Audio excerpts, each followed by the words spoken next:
Good morning to all of you.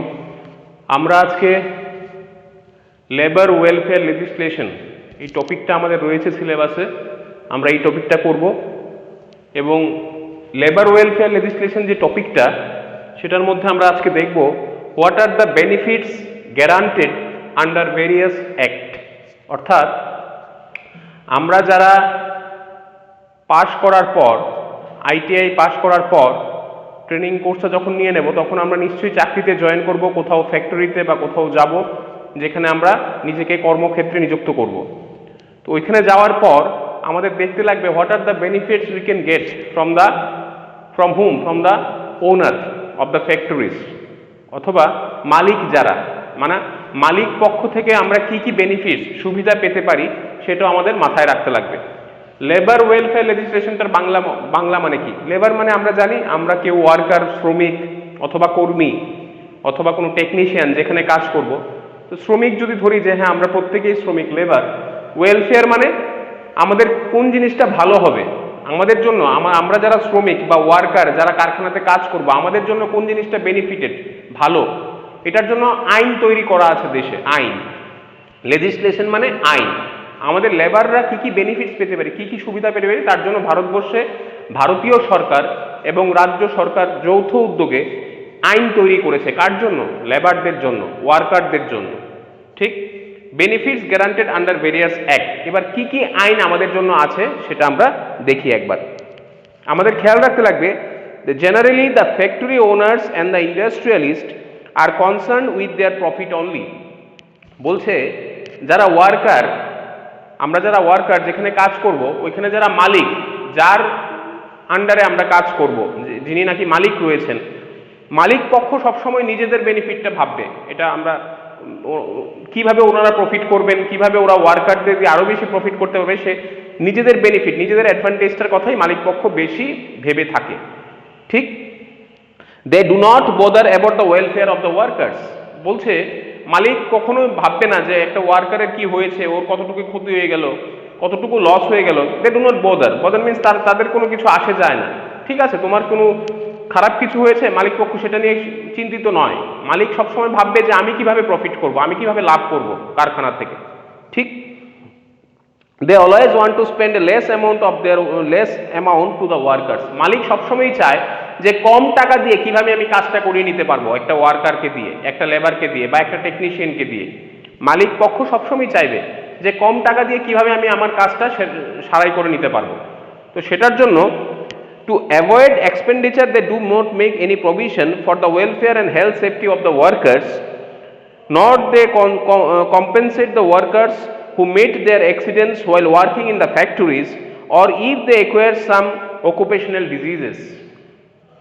যখন আমরা কারখানাতে কাজ করব, হতে পারে আমি কাজ করতে করতে কোনো রকম একটা দুর্ঘটনা ঘটে গেছে, আমি কোনো একটা রোগে আক্রান্ত হয়েছি, কোনো একটা ডিজিজ আমার ফ্যাক্টরিতে কাজ করতে করতে আমার শরীরের মধ্যে এসে গেছে, অথবা আমার শরীরে কোনো হাড় হয়েছে, কোনো একটা অঙ্গ মিন্স পার্টস, বডি পার্টস আমার হানি হয়েছে, আমার ক্ষয় হয়েছে, বা আমার শরীরে একটা অঙ্গ আমার লস হয়েছে।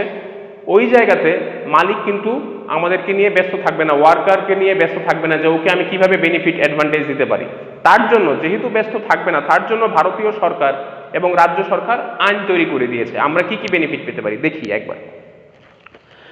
ওকে, নাম্বার ওয়ান বলছে factories act 1948।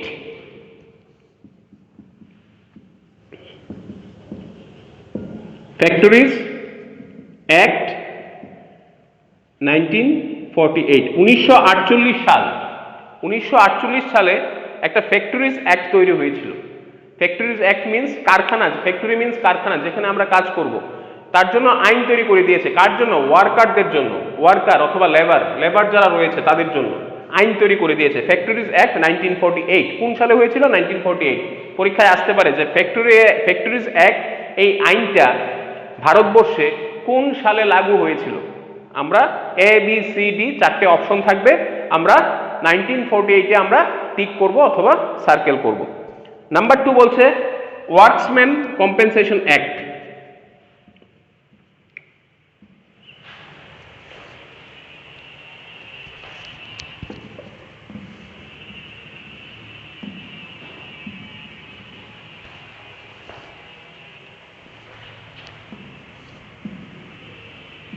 Work compensation act,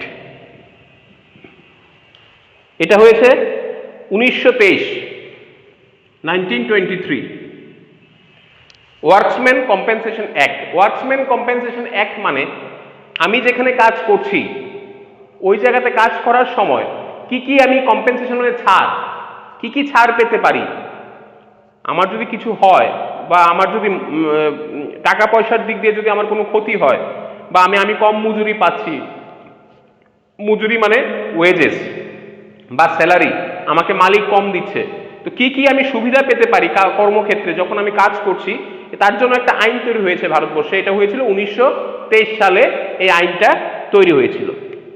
তারপর হয়েছে employees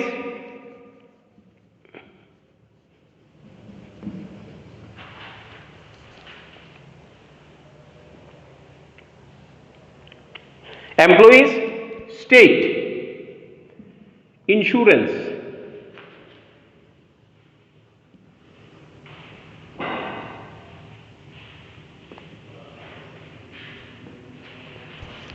employees state insurance act, এই আইনটা তৈরি হয়েছিল। এমপ্লয়িজ স্টেট ইন্স্যুরেন্স অ্যাক্ট কথার মানে কি? স্টেট ইন্স্যুরেন্স এটাও শুরু হয়েছে 1948 সালে, 1948। এমপ্লয়িজ স্টেট ইন্স্যুরেন্স অ্যাক্ট, এই আইনটা তৈরি হয়েছে লেবারদের জন্য। স্টেট ইন্স্যুরেন্স মিন্স রাজ্য, প্রত্যেকটা রাজ্য, তোমরা জানো ভারতবর্ষে যতগুলি রাজ্য রয়েছে প্রত্যেকটা রাজ্যের মধ্যে ওয়ার্কাররা রয়েছে, ফ্যাক্টরি রয়েছে যেখানে ওয়ার্কাররা কাজ করে। তো যেই রাজ্যে, যেমন আমাদের রাজ্য ত্রিপুরা রাজ্যে, আমরা ত্রিপুরার কথাই বলি, আমাদের এখানে যত ওয়ার্কার আছে, যে ফ্যাক্টরিগুলি আছে, কারখানাগুলি আছে, যেখানে ওয়ার্কাররা বা লেবাররা বা টেকনিশিয়ান যাই বলো যারা কাজ করছে, তাদের জন্য রাজ্য সরকার একটা স্টেট ইন্স্যুরেন্স করে রেখেছে। ইন্স্যুরেন্স মিন্স যদি আমার কিছু হয়, ধরো আমি কাজ করতে করতে ফ্যাক্টরিতে আমার কিছু হয়ে গেল, আমার ডেথ হয়ে গেল, আমি দুর্ঘটনা হয়ে আমি মারা গেলাম, তখন আমার ফ্যামিলির কি হবে, আমার ফ্যামিলিতে যারা রয়েছে তাদের কি হবে, তার জন্য ইন্স্যুরেন্স করা হয়েছে। এমপ্লয়ীদের জন্য ইন্স্যুরেন্স মাস্ট করতেই হবে। যেখানে আমি ফ্যাক্টরিতে যারা কাজ করবে, ইন্স্যুরেন্সটা কে করবে? মালিক পক্ষ। মালিক, যিনি মালিক, ফ্যাক্টরির যিনি ওনার, উনি ওই ওয়ার্কার যে কাজ করবে, ওয়ার্কাররা যারা আছে, লেবাররা যারা আছে, তাদের নামে নামে, প্রত্যেকের নামে নামে স্টেট ইন্স্যুরেন্স করে রাখতে লাগবে। যে মারা গেলে বা কিছু একটা ক্ষতি হয়ে গেলে তাকে যেন ইন্স্যুরেন্সের ক্ষতিপূরণটা দেওয়া হয়। ঠিক, ইন্স্যুরেন্সের মাধ্যমে ক্ষতিপূরণটা দেওয়া হয়। ঠিক। Payment of wage act, number 4।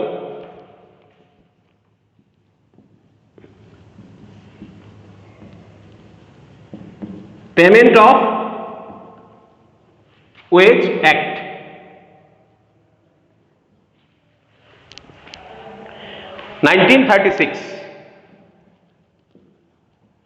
এটা শুরু হয়েছিল 1936 সালে। পেমেন্ট অফ ওয়েজ অ্যাক্ট কথার মানে, ওয়েজ মিন্স মজুরি। ওয়েজ এবং স্যালারি এই দুটোর মধ্যে ডিফারেন্সটা আমাদেরকে জানতে লাগবে। স্যালারি আমরা কি হয়, আমরা 1 তারিখ থেকে 30 তারিখ অবধি আমরা কাজ করব, মাসের শেষে গিয়ে আমরা এই টাকাটা আমরা পাবো যতদিন কাজ করেছি। আর ওয়েজ মানে মজুরি, মানে আজকে কাজ করেছি, আজকের টাকাটা আজকেই পেয়ে যাব, মজুরি, যেটাকে আমরা ডেইলি বেসিস বলি, প্রত্যেক দিন যেটা আমরা পাই। হাজিরা আমরা বাংলাতে যেটা যদি আরো সহজভাবে বলি, হাজিরা যেটাকে আমরা বলি। পেমেন্ট অফ ওয়েজ অ্যাক্ট, তার জন্য আইন তৈরি করা আছে যে তুমি একটা মালিক আমাকে কাজ করিয়েছে, দিনের শেষে বললো ঠিক আছে তুমি সারাদিন 10টা 5টা থেকে কাজ করলে, ঠিক আছে তুমি 100 টাকা নিয়ে বাড়িতে চলে যাও, না হবে না। কেননা তার জন্য আইন তৈরি করা আছে যে মিনিমাম ওয়েজ আমাকে কত টাকা দিতে লাগবে। মিনিমাম মানে একদম ন্যূনতম কত টাকা আমি সারাদিনে পেতে পারি, তার জন্য আইন তৈরি করা আছে। এই আইনটা কবে লাগু হয়েছিল? 1936 সালে, রাইট। তারপর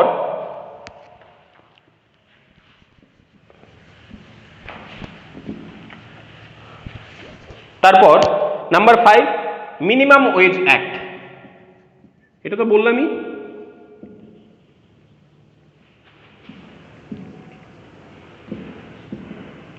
ওইটা হয়েছে কত টাকা তোমাকে দিতে লাগবে মালিক পক্ষ, পেমেন্ট অফ ওয়েজ কত টাকা দিতে লাগবে, মিনিমাম। মিনিমাম মানে একদম ন্যূনতম কত হতে লাগবে, তার জন্য আইন লাগু করা আছে। এটা হয়েছিল 1948 সালে, 1948, 1948 সালে এই আইনটা লাগু হয়েছিল, মিনিমাম ওয়েজ অ্যাক্ট, কত টাকা দিতে লাগবে। তারপর number 6,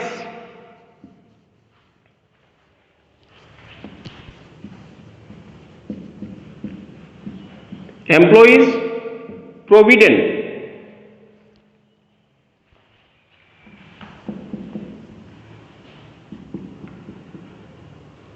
employees provident fund act. Employees provident fund act এটা হয়েছিল 1952 সাল, 1952।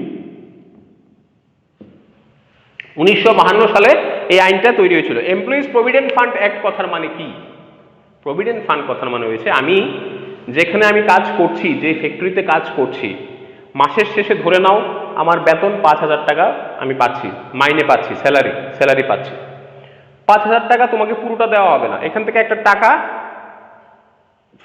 প্রভিডেন্ট ফান্ডে তোমার রাখা হবে, এখান থেকে একটা টাকা কেটে রাখা হবে, যেটা নাকি তোমাকে পরে যখন তুমি রিটায়ার্ড হবে, যখন তুমি এখান থেকে চলে যাবে, চাকরি ছেড়ে চলে যাও বা তুমি রিটায়ারমেন্টে চলে গেছো, অবসরে চলে গেছো, তখন তোমাকে ওই টাকাটা দেওয়া হবে। কেন? একটা টাকা কেটে রেখে দেওয়া হয় ফর ইউর ফিউচার বেনিফিট। ঠিক তার জন্য একটা আইন তৈরি করা হয়েছে, আমরা ডিটেলসে আবার পরে দেখব। এমপ্লয়িজ প্রভিডেন্ট ফান্ড অ্যাক্ট, তার জন্য এটা করা হয়েছে 1952 সালে এই আইনটা তৈরি করা হয়েছে। ঠিক এবারে আরেকটা আইন আছে অ্যাপ্রেন্টিসশিপ অ্যাক্ট, অথবা আমরা এটাকে বলতে পারি যে আমরা যেখানে কাজ করছি বা যেখানে কাজ করব, যেই ফ্যাক্টরিতে আমরা যোগদান করব, তার আগে আমাদের একটা ট্রেনিং দরকার, ট্রেনিং ওয়ার্কারদের জন্য।